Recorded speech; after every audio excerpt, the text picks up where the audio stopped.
Okay, so this is second day on a Sunday.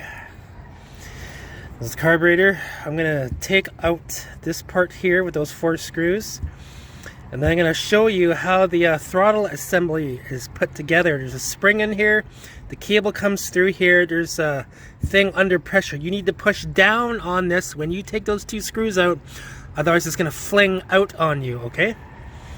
And then this is here is the choke mechanism. The fuel in is right there, and we are going to have a look at everything soon as this comes off. I'm going to work on that right now. Make sure that you have a lot of clean rags on hand, just in case there is any residual gas in there, and have yourself a drink as you're doing it. So let me get this off.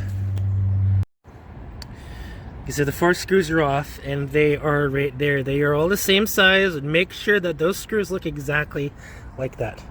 Okay, so I'm going to pull this off. Pay attention to how it comes off. Just... Ew, yuck. Okay, so yeah, that float or that cup inside there totally needs to be cleaned out. There's a lot of gunk in there. So what that tells me, if there's gunk in there, then those passageways that are in there are also full of gunk. We got to get some fluid cleaner, some air cleaner to blow and flush those out. I'm going to check this out. Okay, so this is going to be flushed out. That gasket looks like it's alright. This... Ooh. What is that? That was loose. Oh my gosh, is that broken? That's probably not supposed to do that. Okay, maybe that's gunk. That's probably gunk. That's gunk. Yuck. Okay, so this has to be taken out and cleaned out and flushed out. Same with that hole there. This, right inside there, when you see that pivot, there's that metal part right there. That's pushing in and out on the metering valve. So this pin here comes out, this float ball comes out. We're going to analyze inside there. And every single one of these ports we're going to flush out. And I'm going to take this off for you in a minute after I'm done this. But there's holes in here that we're going to flush out with fluid cleaner. The same with over here. There's some tiny holes in there that you can see. There's one, I don't know, it's like right in there. It's like right on the side of here. Like you see this right there, there's a hole. You can't really see it because it's too dark. But yeah, there it is. Okay. Okay, oh. Look at in there. I can't really see it, but there's a needle thing with something black in there. That is what this is. This is the throttle thing. When you pull on your throttle to make it accelerate, it pulls that needle up, which has a lot to do with this here. Okay, so I'm just gonna go and flush this out and get some cleaner ready. If you're wondering what this screw is, this screw opens and closes this valve if you want to flush out the gas. So everybody, I made some pretty good friends. My friends are CLR. I use these to clean my nuts and bolts all the time, as you can see, the nuts and bolts are being cleaned right now. So I just let them sit there for about an hour, and then I brush and clean with a steel wire brush. I use CLR to clean all of my engine components. So what I'm going to do is I'm just going to dip this into there, just like that. And then it's going to start cleaning. So all I have to do is just take a cloth and just wipe it. So now what I'm going to do is I'm going to take this off very carefully, and you're going to see the spring in action. Okay, those 2 nuts are right there. They are the same ones as these ones. Just in case they are not, separate them. Okay, now this is now under a lot of tension or pressure. And if this flies away on you, you're going to have fun looking for the pieces. As you can see, there's a spring. I already did this before. There was a cable inside there that went through there, and I disconnected this before. I just put this together just so you can all see how it comes apart. Okay? Now, that's that. There is a black... There's a black cover in there.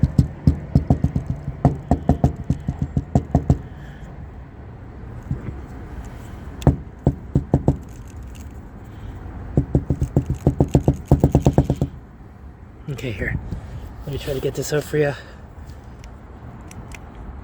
There we go.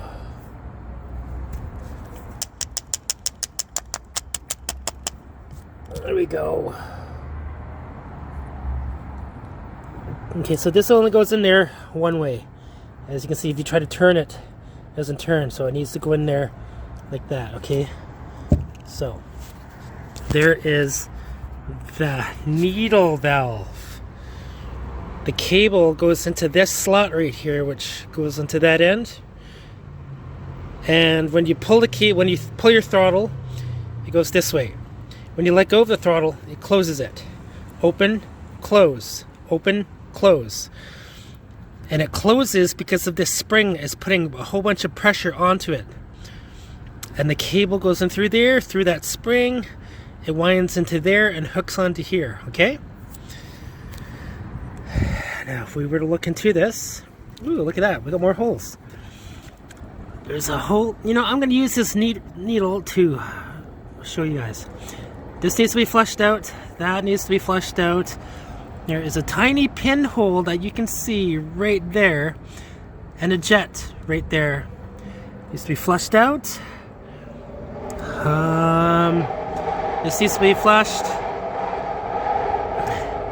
This here too. All the holes that are in and out of this entire carburetor will be worked on. Oh, and I need to take this off. I'm going to take this off right now.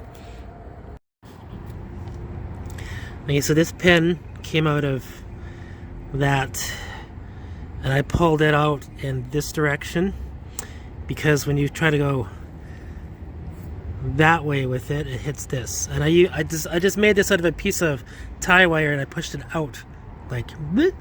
Right? So now we're gonna take this out just like that. Woo, see that? Now let's look at this. That thing that's hanging there, that's dangling, that's a metering valve. That is key to letting fuel in and out. And this float bowl is what closes and opens that when the gas goes into that cup there that I have cleaning. Okay? Remember, everything is upside down, like that.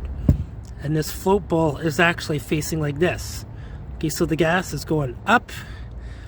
When it's coming in, it's filling up, and it's floating like that, which is pushing this against that hole right there. Okay, and as we can see, we got some more gunk in there that we gotta clean out. This is gonna get all cleaned out. So having said all, oh, you know what? Let's look at that gasket just a little bit closer. The gasket looks pretty good. If you don't know what a gasket is, it's that brown ring. Everything looks like it needs to be brushed and cleaned and whatever. And we're gonna do that. Okay, what I'm gonna show you is exactly how this needle fits into there, okay? So, I'm gonna use my pokey thingy tool. You see that little pin right there? That's at the very top of this hole.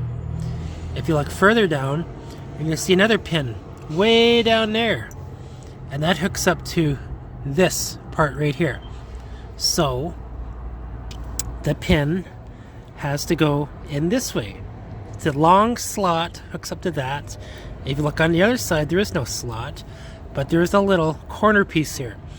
This corner piece makes up to hit that part at the very bottom.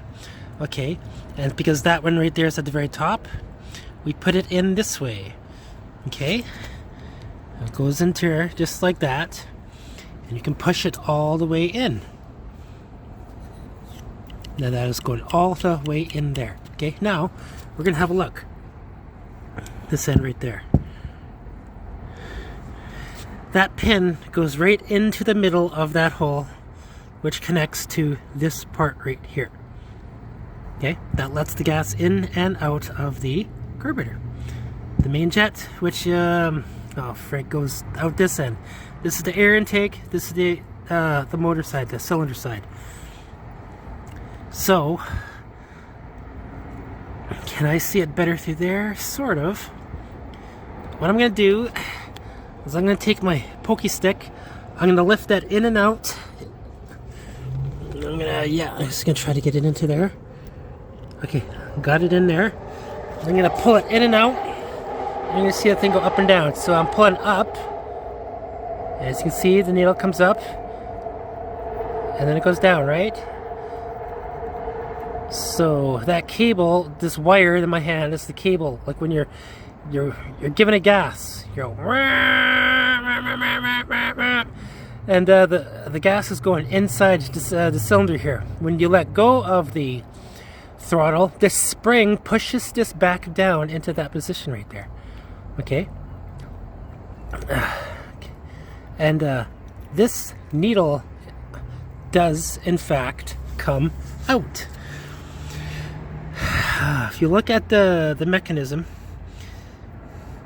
you see that windy little thing there? That is just to put the tension on the spring to prevent it from coming out. And if I just jam this down, I can just push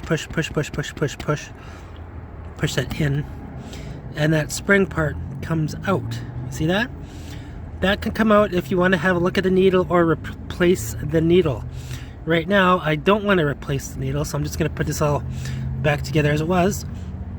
This part here was the jet that connects to this part right here. This goes into there. And I think it's in all the way, and I took this out 6.5 turns from being straight up and down. So I'm going to put it back together into there, and I just got to give everything just a brush down with a plastic brush, and then put everything back together, and then that will be the carburetor. Oh, and before I go, I made another friend, WD-40. This plastic straw is key to flushing out these tiny holes, and that is what I just used just now. Instead of engine cleaner or brake cleaner like a lot of people use, which is high pure alcohol, I used WD-40, which is like oil, and I flushed out all the holes and stuff. So everything is tickety-boo. Not to mention I used this here to poke into the jets and the holes, and I've cleaned them out with this stuff here too. I have all the tools here to take care of this carburetor, and I would say that this is now done. I did look at this. There is nothing wrong with that. I'm going to put that back in here all together, and that will be the carburetor. Okay, before I end this video on the carburetor, I forgot to show you guys the jets. This is the high jet, and this is what it looks like. It was set in there at half a turn out from being all the way in. This goes into the spring just like that, which goes into this hole there. Okay, so once you put this all the way in, then take it half a turn out.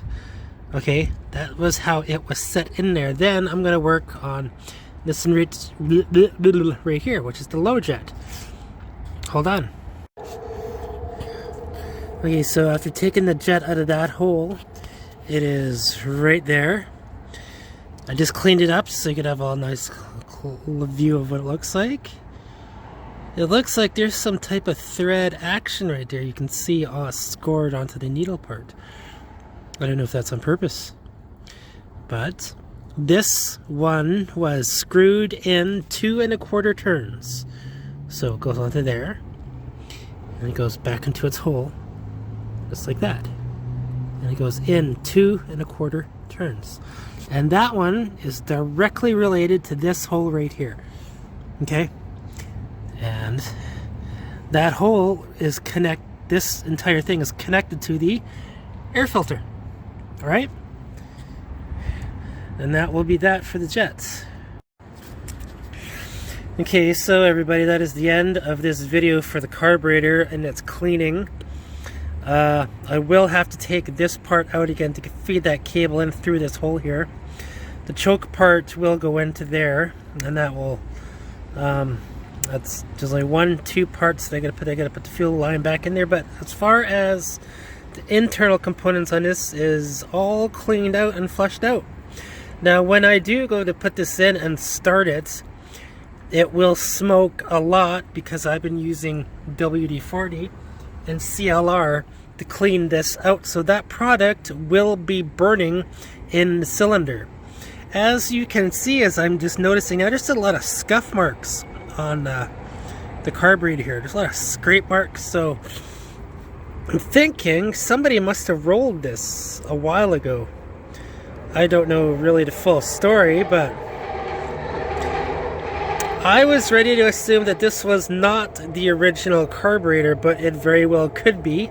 I still got to look for the owner's manual online and see what type of carburetor that this is, so I can find out if there's any parts available for it. But right now, from what I can see, there is not really very many replaceable parts for this on this one. Everything is just flushed out and cleaned up. So I'm going to put this back in to the bike when it's ready, and then we will see how it functions. And I'm gonna, when I do get to put it back together, I'm gonna be adjusting the jets, which are this one and this one. These I put back to exact position that they were when I took them apart. If there's any adjustments, it would be this one first for hitting the throttle, and then this one second when it's idling. Okay, this is for the idle screw. It's for the high rev. So that will be that, ladies and gentlemen. Thank you for watching. Alright everybody, day 2 of scooter rebuild. We have the oil reservoir. This is the cap. It goes onto this part here, right? And it's been cleaned up. There's 2 holes there as a relief valve. This should never be upside down for any reason when it's full, because if it is, there's oil going to seep from out of here. And this just pops onto there, just roughly onto there, just like that. Okay. This is the meter, which just goes into there like that, and you just press it down in. Okay. What I want to show everybody is how this works. So, this is the valve which floats. This is the float. Goes along this. It's insulated. This part here is insulated from this metal rod by plastic that is inside. This steel thing right there on this is just on there to complete the circuit that touches this. Okay, which connects to these 2 leads, these 2 wires. So when the oil level gets too low, right there, it makes a connection, and that steel pushes against those 2 brass connections, and then completes the circuit, which lets your bike know that it's low on oil, or there is no oil, or it's very low. Okay, so that's how that works. So when it's full of oil, it floats. This floats, and as the oil gets used, it goes down, down, down. It makes a connection, turns the light on. You have no oil, and it just pops into there. Just press it down, just like that, and it's in there. Okay. I cleaned this up nicely, so we're going to look all around. The person who had this before, whoever used it, put in some type of blue oil in there, which is not bad.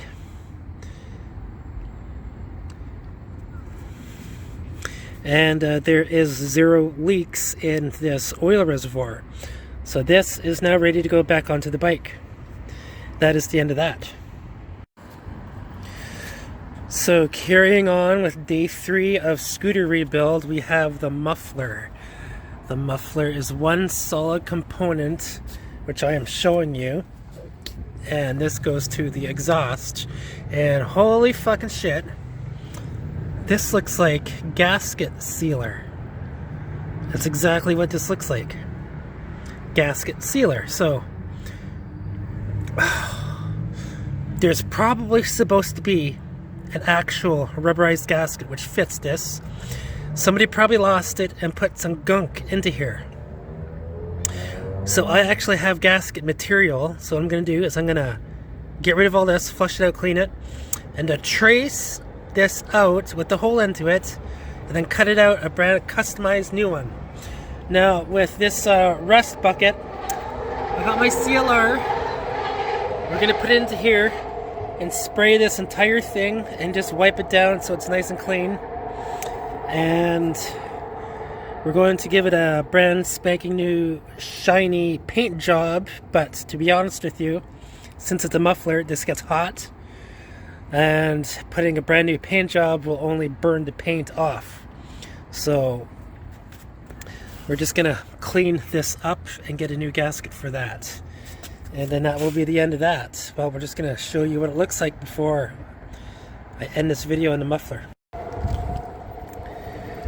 As you can see, I did a pretty good job of cleaning this all cleaned up with CLR and a rag and a steel wire brush. You can see some numbers there, which is probably the month that it was made. June 1st or January 6th or 2006 or whatever. What I wanted to show everybody is this part right here. Remember how I was showing you that somebody put gunk all around this and then put it onto the bike? You don't do that. You need to have a freaking gasket. You see these ridges here, if you can see them? Those are ridges which press against the gasket, which goes against the cylinder. They create a tight seal so that way the gases that are going in and out of this hole from the cylinder do not escape. Now, as a result of the fact that this is the part of the muffler that attaches to the cylinder, that means this part is hot. It gets very hot after a few minutes of usage, and you cannot help but notice how hot it gets when you look at the rest of the muffler. This was all corroded gunk that was on there. It was pretty much ash, as you can sort of see from the garbage that got laying around there. But this part here cannot be glue. It cannot be gunk or any of the sort. It needs to be an actual gasket that will resist high temperatures and not melt. It cannot be cardboard. It cannot be plastic. It cannot be rubber. It has to be the gasket type material that resists high temperatures, so when it sandwiches between a cylinder and this part here, it's not going to overheat, it's not going to melt, and it's not going to create a gap which the gases are going to escape from this area. Okay, so whoever put this on here made a mistake. They probably did not know, and they probably did not realize that. But this entire assembly gets so hot after usage, it would probably melt that gunk that was on there that I had seen. So do not do that. Use the proper material. I'm going to create the gasket for this, and you'll see it in a later video. But right now, this is all cleaned up. I can just put this away and we can move on. Okay, carrying on with scooter rebuilds, day 3. We are now looking at the gas tank.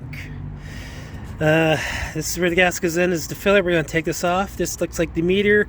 We're going to take this off too. Looks like hex bolts. And underneath is the hookup for this. And what do you know? Same exact thing that we had before with the muffler. Somebody decided to use gasket sealer on threads. You don't exactly use gasket sealer when you were using threads, so we're gonna have to redo this arrangement, and we're gonna replace this fuel line. This here we're gonna keep. We're gonna flush out this part of the line here because this is a rubbery material. This is designed to last. We're gonna test it. We're gonna look for cracks inside this, and we're gonna scratches, numbers. Yikes. You know how I said before with the carburetor that it was rolled at one time? It's very scary, but I would hate to think that maybe there's a leak in this gas tank. So what I'm going to do is I'm going to take everything apart, flush it out with some cleaner, and then go put some water in it and see if it leaks anywhere. If it does, we might have to put a patch on it. So I'm going to take this all apart right now. Okay, when I went to take out the meter part here, this is what I found. You see how it's all rusted and corroded to shit? There is a little bit of gas and stuff in there, but if you see something like this, then what you are meant to think is that there was or is water in there. Water, because I live in Vancouver, BC. We get rainwater. Rain has salt in it. Salt and water cause this shit on there. You know, I can't exactly get this out because there's a ball in there. Having a little bit of a hard time getting that out, so I might have to take this apart right there just to get that ball out from this end. But if I was to clean this all up, I would wonder if this needs to be replaced. So I wouldn't know. I'm gonna have to examine this further once I get that apart, but I'm gonna drain this out, and as a result of seeing this shit onto here, I'm gonna naturally assume that there is a whole bunch of crud that is in there. So like I do before, I get nuts and bolts, and then I put it in there, start sloshing it around with some rust cleaner, get that all clean and get all the loose debris that we can out of there. Okay, so I got the bulb off of the gas tank air. I had to pry it off. So it goes in like this. It goes right into there. And you gotta line up that groove on the end there. Where'd you go in there? There is a little washer that attaches to this, which is pressurized, which prevents us from sliding out. Now, that pin is in there somewhere, that washer. I gotta get a new one. But because the gas tank sits like this, that means this goes up and down. So that's up, down. So this is full tank. This is getting really low. So let's look at this a little bit further. This, because I'm doing one-handed here, this is at a full tank. This goes down half, and then low gas or no gas. So full, low. Okay, that's what this does, is floats on the gas here. Speaking of gas, this is what it is that I drained out of that end. Since we got this, so we just put that in there, and as you can see, it floats. Okay, so that floaty actually does float in the gas, which tells me there is no leaks in this, and this functions perfectly. Just no, I don't need to test this out. I just did. Because of the color of that gas, that tells me what is in there. I gotta flush that all out, clean this up, whatever. This I gotta look at. I am gonna soak this into some CLR. The cap for this is sitting in there, and that is soaking in CLR. So I'm gonna take this and I'm gonna submerge this into some anti-rust liquids to get this gunk off of here so I can scrape it clean, and then hopefully, you know, I would be a little leery as to the functionality of this tank. The only way that we're going to find out is if we put this back onto the bike and start everything all up when it comes time to see if the gas tank reader works. Until then, this gets submerged, this gets flushed out, and everything gets put back together, and this line in the back here comes out and replaced. So when it comes to this gas tank meter, I got most of that crud off by soaking it into CLR and using a steel wire brush to clean it, but I want you all to realize that you should be very careful, because there's a connection right there. You see the end of that orange cord here? That little wire makes a connection, which is very crucial for this thing to work. Don't scrub too hard and break that wire, otherwise it's shot. Now, having said that, is that wire is what is inside here. I didn't want to mess around with this too much because I noticed that you can pry off the tabs and take off that end, that cover, and then I can see what's exactly is working. But I don't really want to mess around with this too much. I got this cleaned up as best I can, and that little washer is at the end of this. Yeah, you can see it right there, sort of. I might need to get a new one, but that's fine. And this is now ready to go back in. This this hole that was made for this, oh, that washer came off, so yeah, I do gotta get a new one, is right here, and it just tightly fits into there. It's just so tight. But this gas tank is now clean inside and out, which is not bad. The gasoline cover, this has got most of the rust off, which where it matters, which is in there. And I need a key to take this off, which is not a big deal. And this is ready to go back onto the gas tank. What I'm going to do is I'm going to get some fuel lines for both sides of this, to clear fuel lines, so that way we can see the fuel as it's working. And then this is all now ready to go. I'm just going to get a new washer and fuel lines, and that is it.